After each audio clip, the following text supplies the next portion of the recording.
Dear students, इससे पहले हम डिफरेंट पार्ट्स ऑफ स्पीच करना शुरू कर चुके हैं, जिसमें सबसे पहले हमने नाउन्स देखे, नाउन्स की टाइप्स देखी, उनका यूसेज देखा और उनके इस्तेमाल से मुतल्लिक जहाँ जहाँ उनको यूज़ किया जा सकता है इम्पॉर्टेंट रूल्स एंड रेगुलेशंस को देखा। फिर प्रोनाउंस, उसकी मुख्तलिफ फॉर्म्स, उनको देखा हमने। उसके बाद एक सेंटेंस क्या होता है, उसका स्ट्रक्चर क्या है, उसमें बेसिक दो पार्ट्स सब्जेक्ट और वर्ब का भी जिक्र किया और इंट्रोडक्शन टू वर्ब बेसिक आपको मैं करवा चुका हूं।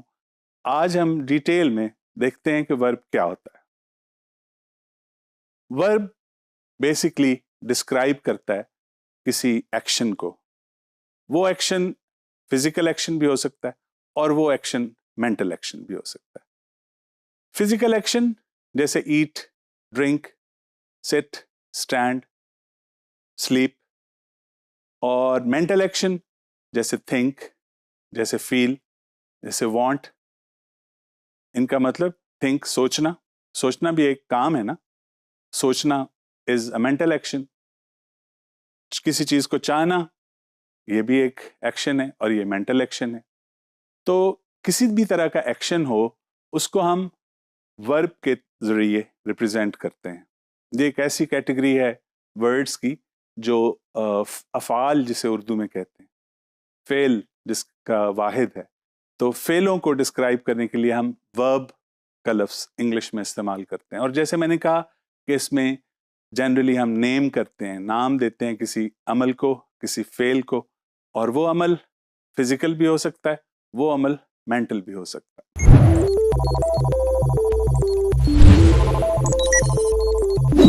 इसके अलावा वर्ब की एक और टाइप है जिसे स्टेटिव वर्ब कहा जाता है।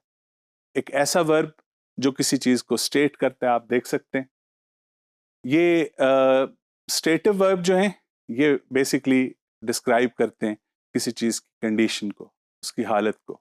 गुड और bad, like looks, seems, feels etcetera. दिखाई देता है कोई चीज, कोई दिखाई चीज कैसी दिखाई देती है, इट लुक्स नाइस। मौसम कैसा महसूस होता है, how does the weather feel. तो ये वर्ब्स जो हैं ये स्टेटिव या हालत के लिए इस्तेमाल किए जाते हैं। स्टेटिव वर्ब्स के अलावा तीसरी टाइप ऑफ वर्ब्स जो है उसे वर्ब टू बी कहा जाता है। और इसकी तीन फॉर्म्स, प्रेजेंट, पास्ट और परफेक्ट, हम कर चुके हैं। रिकॉल कीजिए जरा जल्दी से।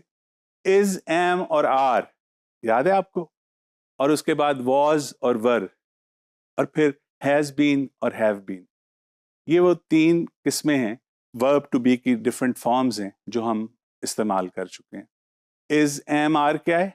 कोई चीज क्या है उसके बारे में बताता है। मसलन आपने कहना हो कि ये नया है तो आप कहेंगे दिस इज न्यू। आपने कहना हो कि ये रोटी सख्त है, आप कह सकते हैं दिस ब्रेड इज हार्ड। तो ये to be, verb to be कहलाता है। इसकी शक्लें इज, एम और आर हैं। चौथी किस्म के वर्ब ऑक्सिलरी वर्ब्स कहलाते हैं। बेसिकली तीन ऑक्सिलरी वर्ब्स हैं। डू, उसकी मुख्तलिफ forms, do, does, did past के लिए। हैव और बी, बी की मुख्तलिफ फॉर्म्स जो अभी मैंने आपको बताई वर्ब टू बी की, is, am, are according to the tense, was और वर एक्सेट्रा। तो ये ऑक्सिलरी वर्ब्स यानी हेल्पिंग वर्ब्स। ऑक्सिलरी जब हम कहते हैं तो हेल्पिंग वर्ब हैं। वो हेल्पिंग वर्ब हम मेन वर्ब के साथ अटैच करते हैं। मिसाल के तौर पे मैं कहता हूं ही लुक्स फाइन, ठीक है, ही लुक्स फाइन, वो ठीक दिखाई देता है। मैं कहना चाहता हूं वो मशरिक की तरफ देख रहा है, तो मैं कहूंगा he is looking towards east. Is looking, यहां पे ऑक्सिलरी यानी हेल्पिंग वर्ब के तौर पे इज को इस्तेमाल किया गया। मेन वर्ब क्या है? Looking. He is looking towards east, right.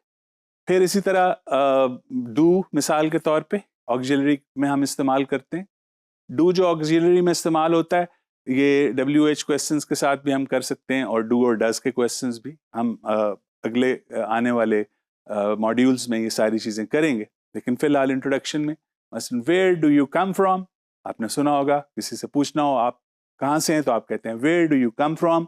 आप पूछना चाहें किसी से कि आप कहाँ रहते हैं तो आप क्या पूछते हैं, where do you live, etcetera. Do और फिर उसके अलावा हैव और has. Where have the students gone, auxiliary के तौर पे हैव गॉन, या the students have gone to the library.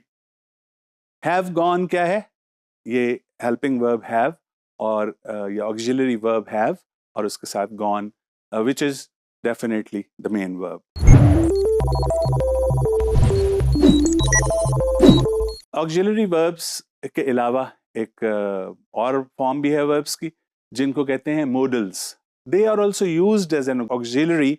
इनको ऑक्सिलरी की तरह ही इस्तेमाल किया जाता है, लेकिन ये मोड को एक्सप्रेस करते हैं। मोड क्या होता है, किसी चीज़ की कंपल्शन, किसी चीज़ की ऑब्लिगेशन या किसी चीज़ की necessity. When something is compulsory to do, when something is probably going to happen, जिसका इम्कान हो होने का, तो उनके लिए मॉडल्स ऑक्सिलरीज यूज की जाती है। अब मॉडल ऑक्सिलरीज कौन कौन सी हैं?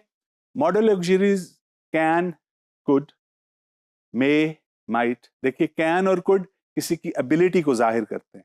I can swim, he could run a 100 metres race, etcetera. तो एबिलिटी को शो करते हैं। मे और माइट किसी पॉसिबिलिटी को, इम्कान को जाहिर करते हैं। इट मे रेन टुडे, आप बादल देखते हैं, आप कहते हैं बारिश हो सकती है, इट मे रेन टुडे। इसी तरह माइट जो है वो भी एक मॉडल वर्ब है। देन देयर इज कंपल्शन, जब आप चाहें कि कोई चीज़ एक्सप्रेस करना चाहें कि कोई चीज़ ज़रूरी है करना या उसका होना, तो उसके साथ मस्ट या शुड इस्तेमाल किया जाता है। मसलन हम कहते हैं ना कि बड़ों का एहतराम करना चाहिए, तो उसकी इंग्लिश क्या होगी? We must respect elders. अब जो मस्ट और के साथ must is a modal auxiliary और respect is the main verb. तो मॉडल ऑक्सिलरीज जो हैं वो इस तरह इस्तेमाल की जाती हैं। शुड मिसाल के तौर पे लीजिए, शुड जो है वो अगेन कंपल्शन के लिए, कोई चीज़ ज़रूरी हो उसके लिए इस्तेमाल किया जाता है। मसलन आपको अपनी सेहत का ख्याल रखना चाहिए, ज़रूरी है ना, आप भी रखें अपनी सेहत का ख्याल, तो हम क्या कहेंगे? We should take care of our health. And you should, students, you should note down every important thing. जो मैं हर बार आपको कहता हूँ कि जो भी चीज़ें आपको एक्सप्लेन की जा रही हूँ, उनको अगर आप साथ साथ नोट करते जाएं तो आप कभी नहीं भूलते। इसको एंड करने से पहले मैं इसकी वर्ब की 4 कैटेगरीज भी आपको बताना चाहूँगा। ट्रांजिटिव, इंट्रांजिटिव, लिंकिंग और पैसिव वर्ब्स। अब ये यूसेजेस हैं बेसिकली। ट्रांजिटिव तब होता है जब वर्ब के बाद कोई ऑब्जेक्ट आ रहा हो। मसलन मैं कहता हूँ ना, ही हिट, उसने हिट लगाई। आप सोचते हैं किस चीज को हिट लगाई? ऑब्जेक्ट का होना जरूरी है, उसके बगैर सेंस कंप्लीट नहीं होती। तो मैं कहूंगा ही हिट अ बॉल, उसने एक बॉल को हिट लगाई, राइट? तो ये ट्रांजिटिव हो गया। और इंट्रांजिटिव क्या होते हैं? जिनके बाद कोई ऑब्जेक्ट नहीं होता, जरूरत नहीं होती। मसलन अली जा चुका है, अली हैज गॉन। ये ट्रांजिटिव और इंट्रांजिटिव हो गए। और फिर लिंकिंग वर्ब। लिंकिंग वर्ब जो हमारी फीलिंग्स और हमारे इमोशन से रिलेटेड है। टू फील, टू थिंक, ये मैंने पहले जो डिस्टिंक्शन बताई थी ना आपको कि एक्शन को भी शो करते हैं और उसके साथ साथ हमारा वो एक्शन मेंटल एक्शन भी हो सकता है। तो जो लिंकिंग वर्ब्स हैं बेसिकली वो मेंटल एक्शन को शो कर रहे होते हैं।